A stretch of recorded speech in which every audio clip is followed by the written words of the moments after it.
오늘 우리에게 주시는 말씀은 신약 성경 중 요한복음 5장 24절에서 29절까지 말씀입니다.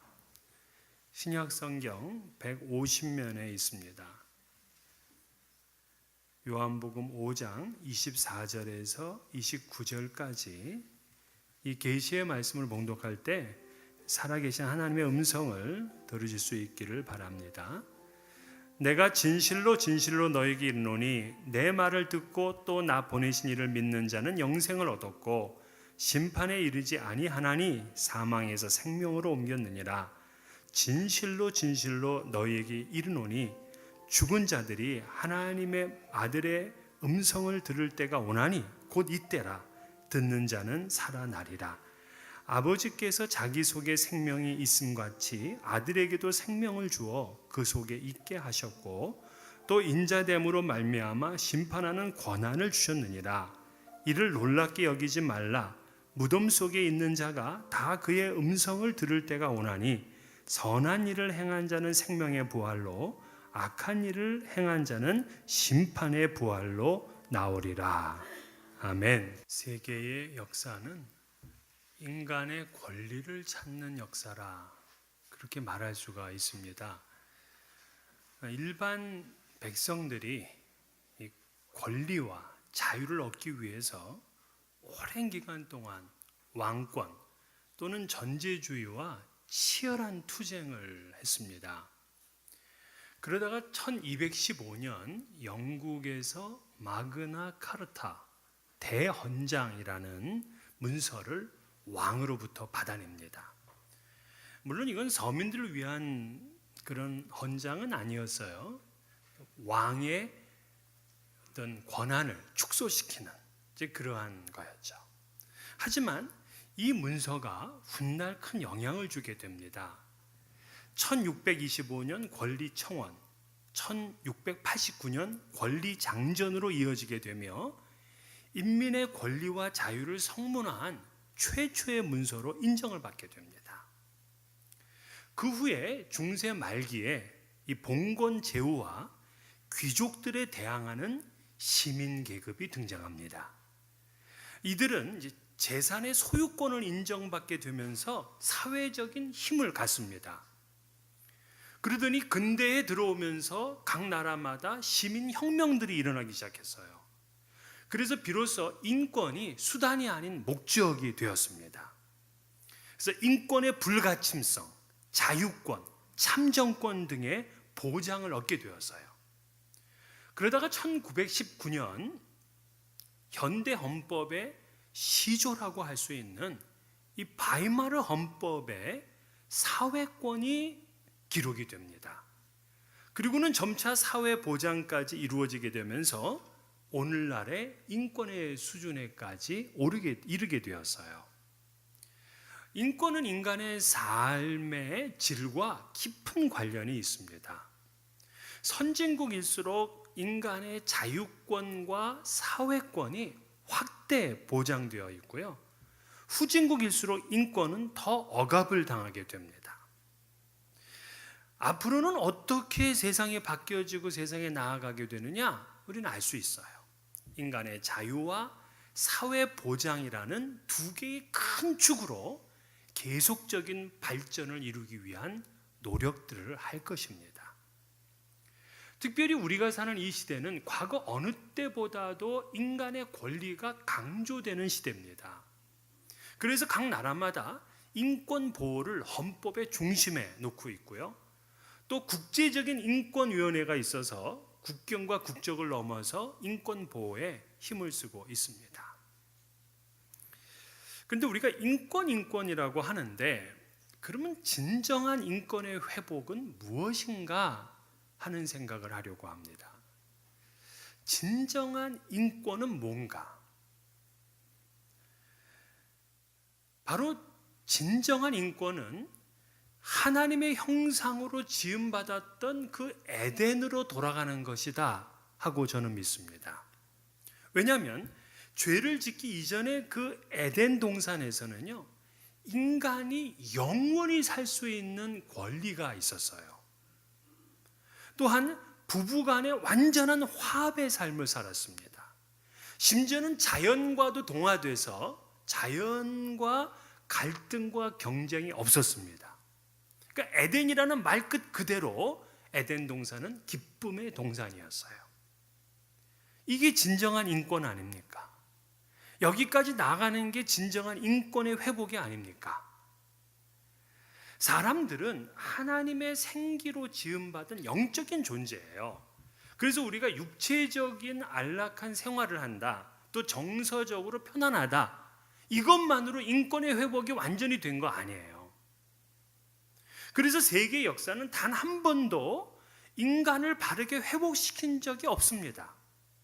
인간을 회복시키겠다라고 하면서 어디까지 나아가느냐? 인간은 곧 신이다. 인내천이죠. 이 바로 뉴에이지 운동의 핵심이기도 합니다. 이것도 진정한 인간 회복은 아니에요. 창조자이신 하나님의 자리까지 차지하면 안 됩니다. 인간다운 인간의 회복이 일어나야 그게 진짜예요. 저는 이거를 생명운동이라고 부르고 싶은데요. 인간은 영적 존재이기 때문에 영적인 생명을 회복해야 됩니다. 그러나 이 세상의 인식론은 누구의 인식론을 따르냐면 칸트의 인식론을 따라요. 칸트는 뭐라 그랬냐면 우리는 현상만 알지 본질은 모른다 그랬습니다. 자, 현상은 눈에 보입니다. 통계 낼 수 있습니다. 논리적으로 정리할 수 있습니다. 설명 가능합니다. 그러나 본질은 논외로 보는 거예요. 이것이 세상의 인식론입니다. 근데 인간의 본질이 뭐냐? 죄, 생명, 영생, 구원, 죽음, 심판, 이런 문제에 대해서 세상은 언급하지 않아요. 왜? 현상으로 볼 수가 없으니까. 그렇기 때문에 인간의 본질적인 질문에 대한 해답은 누구에게 들어야 되느냐? 바로 우리를 만드신 그분, 하나님께 그 대답을 들어야 돼요. 예수 그리스도께서는 그 하나님의 뜻을 따라서 인간의 본질적 문제를 해결하시고 진정한 생명 회복 운동을 일으키시기 위해서 이 땅에 성육신하고 오셨습니다. 오늘 본문을 보게 되면 두 개의 단어들이 아주 뚜렷하게 대조가 되는데요. 하나가 영생, 심판, 또 생명, 사망, 이런 단어들이에요. 이건 굉장히 뚜렷한 차이입니다. 그러니까 예수님은 심판받을 인생인데 그들에게 영생을 누리게 합니다. 예수님은 사망에 거할 인생인데 그들에게 생명을 누리게 하기 위해서 이 땅에 오셨어요. 이것이 예수의 생명운동입니다. 그래서 오늘 24절 말씀에 보게 되면 내가 진실로 진실로 너에게 이르노니 내 말을 듣고 또 나 보내신 이를 믿는 자는 영생을 얻었고 심판에 이르지 아니하나니 사망에서 생명으로 옮겼느니라. 자, 성경에서 가장 유명한 구절 중에 하나입니다. 이 말씀 속에 우리의 신분과 존재가 나오는데 예수님의 생명운동은 그가 원하는 자를 택해서 심판에서 영생으로, 사망에서 생명으로 옮기는 겁니다. 삶과 죽음은요, 인간의 가장 본질적인 문제예요. 왜냐하면 우리가 다 낳고 죽기 때문에 그렇습니다. 성경 구약 성경의 첫 책인 창세기, 신약 성경의 첫 책인 마태복음을 보게 되면 족보가 나오는데요. 그 족보의 내용이 뭐냐면 누구누구를 낳고 얼마를 지내다가 죽었다는 거예요.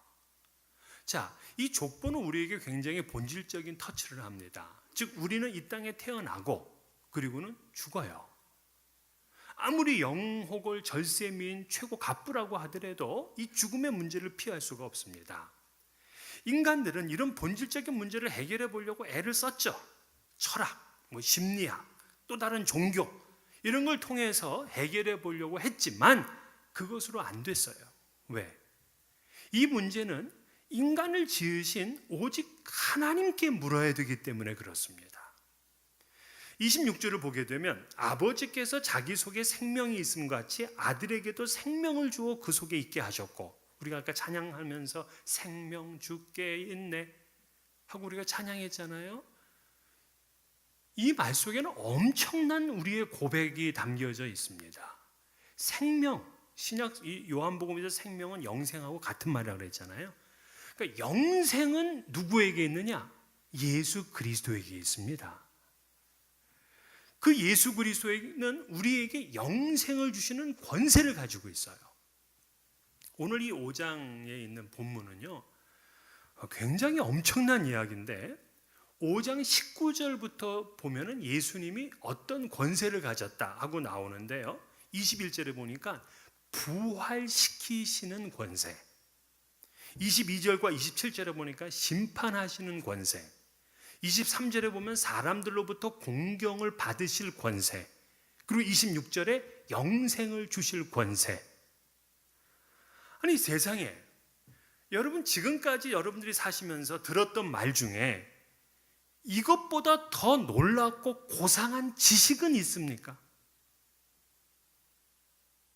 나를 심판하시고 나를 부활시키시고 나에게 영생을 주실 권세를 가지신 분이 예수 그리스도시다 라는 말보다 더 놀라운 이야기를 우린 들어볼 수가 없어요.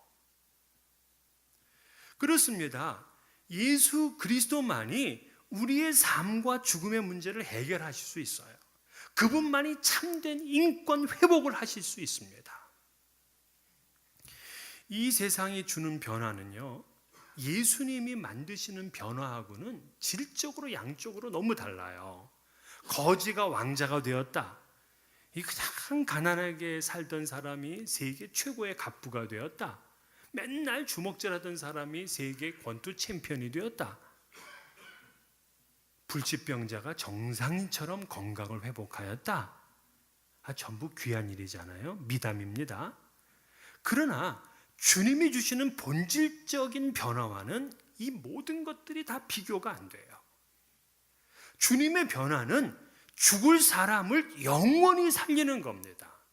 흑암의 권세 아래 있던 하나님의 진노를 받아야 될 자식들이 하나님의 사랑의 아들의 나라로 옮겨져 하나님의 자녀의 축복을 누리는 거예요. 이 세상의 그 인기와 권세와 또 누리는 것들은 전부 다 일시적이에요. 저는 존경했던 인물 가운데 그 바웬사, 폴란드의 바웬사 대통령 아시죠? 자유노조의 지도자였던 그 바웬사, 그분이 대통령까지 됐습니다. 그러면서 한 5년 정도 대통령직에 있었나요? 근데 그 바웬사가 마지막 이제 정계를 은퇴할 때에 국민들의 지지율이 얼마였느냐? 1% 미만이었어요. 아니 전 세계의 존경을 받고 그 국민들의 사랑을 받았던 그 사람이 불과 몇 년 지나서 인기가 1% 이하로 떨어졌다고요. 그러나 예수님의 생명운동으로 인해 영원히 죽을 자가 영원히 살 자로 변화된다? 이건 영원한 변화예요. 생명의 창조자가, 생명의 회복자가 되셔서 우리에게 찾아주셨습니다. 우리가 영원히 죽는 것은 너무나 당연했던 일이죠. 굳이 아담에게 책임을 돌리지 않더라도 우리가 지난 한 주, 아니 한 달 정도 생각해 볼까요? 우리는 그 짧은 시간에도 남을 미워하고 섭섭해하고 속이고 불의한 일을 하고 마음속에 많은 죄를 지었습니다. 이 죄들은 하나님 앞에서 감당할 수 없는 죄들이에요. 그래서 우리는 하나님의 진노를 받고 영원히 죽어야 될 자입니다. 하나님의 심판의 칼끝을 피할 수가 없었다고요. 하지만 예수님께서 생명운동을 일으켜서 이 절망적이고 참담한 인간들을 구원하셨습니다. 죽음의 심판을 받지 않게 하시고 영원한 영생을 선물로 주셨습니다. 그러면 그 영생에 이르는 방법이 무엇인가? 우리는 그 지식이 있어야 돼요. 이 방법을 모르면 그분은 허무한 인생을 사는 겁니다. 어느 날 선비 한 명이 그 길을 떠났는데 큰 강을 건너게 되었어요. 근데 사공이 있기에 그 사공이 이제 있는 배를 탔습니다. 그러면서 강을 이제 이 사공이 열심히 노를 저어 가고 있는데 선비가 묻는 거예요. 여보게 사공, 자네는 천문학을 아는가? 사공이 천문학이란 말을 처음 들어보는데요. 그랬더니 선비가 하는 말이, 자네는 인생의 4분의 1을 헛살은 거네. 그러니까 부끄러워서 고개를 푹 숙이고 그냥 노만 저어 가는데 또다시 묻습니다. 여보게 사공, 자네는 이 철학에 대해서 아는가? 철학이요? 그건 모르겠는데요. 자네는 인생의 4분의 1을 헛살았어. 그리고는 또 가는데 여보게 사공, 자네는 수학을 아는가? 수학 모르겠는데요. 자네는 인생의 4분의 3을 헛살았어. 그렇게 얘기를 하고 있는데 갑자기 돌풍이 불더니만 그냥 이 배가 확 뒤집혀가지고 둘이 물에 빠져버렸네요. 그러니까 이 사공이 묻습니다. 선비님, 헤엄을 칠 수 있습니까? 아니, 나는 물가에 가본 적이 없어서 헤엄을 칠 줄 모른다네. 선비님은 인생 전부를 헛살았습니다. 안녕히 가십시오. 그렇게 얘기를 했답니다. 천문학도 철학도 수학도 중요하죠. 그러나 우리 인간이 반드시 알아야 될 지식은 생명, 영생을 얻는 지식이라는 사실을 믿으시기를 바랍니다. 이 생명의 방법을 모른다면 그분께는 죄송하지만 인생 헛산 겁니다. 그러면 이 세상에서 가장 큰 변화, 영원한 변화고 본질적인 변화고 또한 참다운 인권의 회복을 주는 이 변화는 어떻게 얻는 것인가? 다시 24절을 보게 되면 내 말을 듣고 또 나 보내신 이를 믿는 자는 영생을 얻었고 심판에 이르지 않는다 그랬어요. 여기에 비결이 있습니다. 이 말씀은 사실 몇십 번, 몇백 번 읽어도 감동이 되는 말씀인데요. 예수의 생명운동이 복잡한 게 아니었어요. 그분의 말씀을 듣고 그분을 보내신 하나님을 믿는 겁니다. 그러니까 말씀을 듣고 믿으면 변화가 일어나고 생명운동이 일어나요. 이걸 모르면 세상에 많은 것을 얻었다고 하더라도 헛산 겁니다. 아무리 연세가 높으시고 세상 경험을 많이 하셨어도 그분은 인생을 그만큼 허비한 삶을 산 겁니다. 이게 성경의 증언이에요. 우리가 잘 아는 요한복음 3장 16절, 믿는 자마다 멸망하지 않고 영생을 얻는다 그랬어요. 또 베드로와 바울은 주 예수를 믿으라, 그리하면 너와 내 집이 구원을 얻으리라고 외쳤습니다. 그러니까 예수의 생명운동의 수혜자는 누구냐? 그분의 말씀을 듣고 그분을 믿는 겁니다. 믿지 않으면 심판을 받아요. 그래서 믿지 않으면 살아있긴 하지만 산 자가 아니랍니다. 왜냐하면 우리의 죽음은 두 가지가 있는데 하나는 육적인 죽음과 영적인 죽음이 있어요. 영적인 죽음은 하나님과의 관계가 끊어진 상태를 말합니다. 그러니까 하나님과의 관계가 끊어져 살게 되면 살았다고 하고 건강하다고 하지만 그는 영원히 죽을 사람이기 때문에 그는 죽은 자예요. 그래서 우리는 반드시 주님의 음성을 듣고 그를 보내신 하나님을 믿어야 됩니다. 오늘 25절 말씀에 보면 진실로 진실로 너에게 이르노니 죽은 자들이 하나님의 아들의 음성을 들을 때가 오나니 곧 이때라. 듣는 자는 살아나리라 그랬어요. 죽은 자들은 육적 죽음을 죽은 사람 얘기하는 게 아니에요. 지금 여기서는 영적으로 죽은 자들이 주님의 음성을 듣게 되면 살아난다 그랬어요.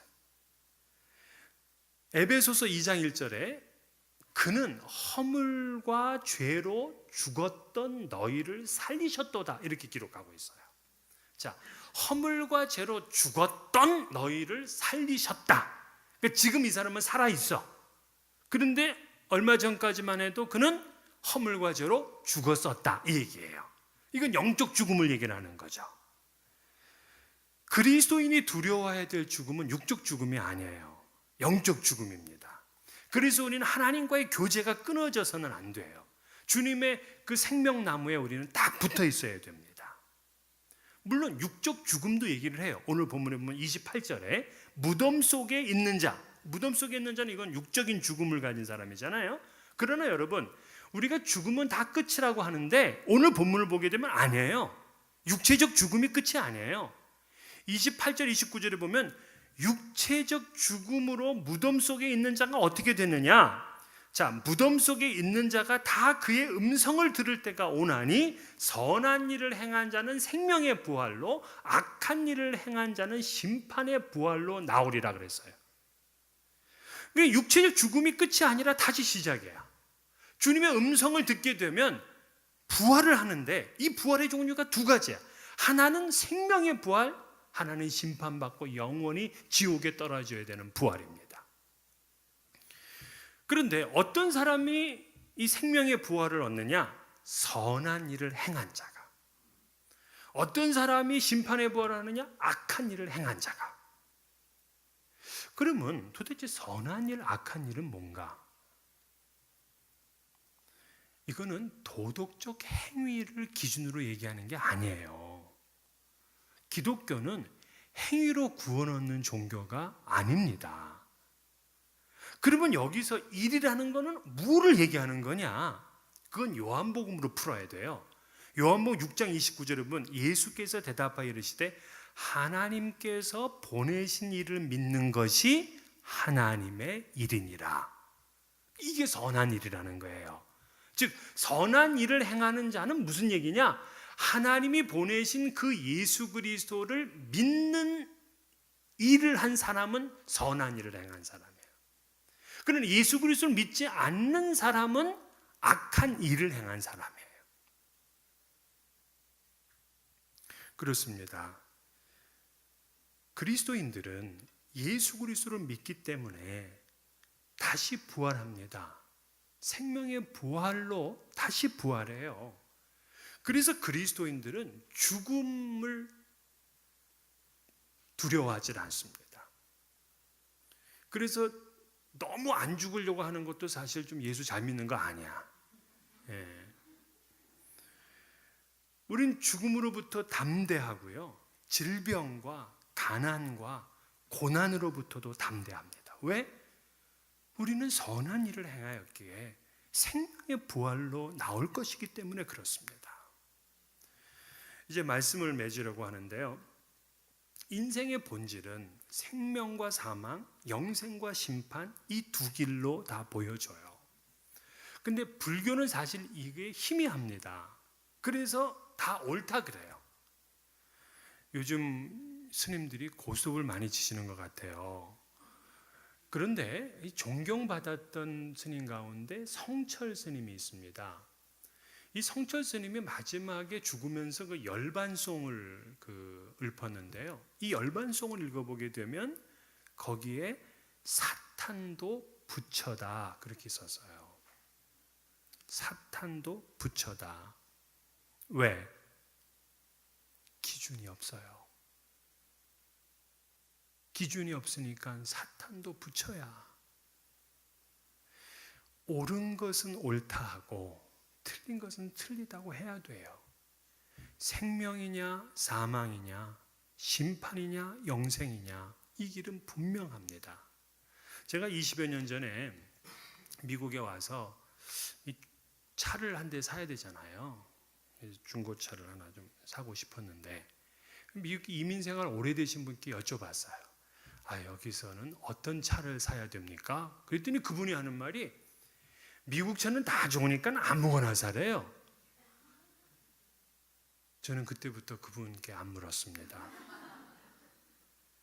아니 기준이 있어야지 사람이. 기준이 없는 사람한테 어떻게 뭘 묻겠어요. 사람은 성품은 좋은데 그 말이 진리가 되지를 못해요. 스님들도 좋은 성품을 가지셨죠. 좋은 말씀을 합니다. 그러나 진리의 문제에 있어서는 옳은 것은 옳다 하고 틀린 것은 틀리다 해야 돼요. 이거 피해갈 수가 없어요. 오직 예수만이 길이고 진리고 생명이에요. 왜 그러느냐? 그건 다음 주에 얘기를 하려고 그래요. 다음 주에. 예수로만 영생을 얻고요, 예수로만 사망을 이깁니다. 영생은 현재와 미래를 모두 포함해요. 그래서 24절에 보면 내 말을 듣고 또 나 보내신 이를 믿는 자는 영생을 얻었고, 이 얻었고가요 미래형이 아니에요. 이게 현재형이에요. 그러니까 우리는 영원한 생명을 살 사람들이기 때문에 지금 영생이 현재인 거예요. 현재. 그렇기 때문에 여러분, 내가 영생을 살 사람이니까 우리 이 땅에 힘들고 어려운 거는 충분히 이겨낼 수 있는 거예요. 영생을 사는데. 또한 우리가 예수의 생명운동의 한 가지 중요한 이 관점은 뭐냐면, 우리도 예수의 생명운동에 동참해야 돼요. 주변에 많은 사람들이 여전히 심판의 부활로 돌아가게 되고요, 그리고 사망에 처하게 될 거라고요. 오늘 우리의 가족, 우리의 친척들, 또 우리의 이웃들에게 예수의 생명운동을 일으킴으로 그들도 주님 앞에 온전한 인권을 회복하고 영생을 누리는 하나님의 사람들로 세울 수 있기를 주의 이름으로 축원합니다.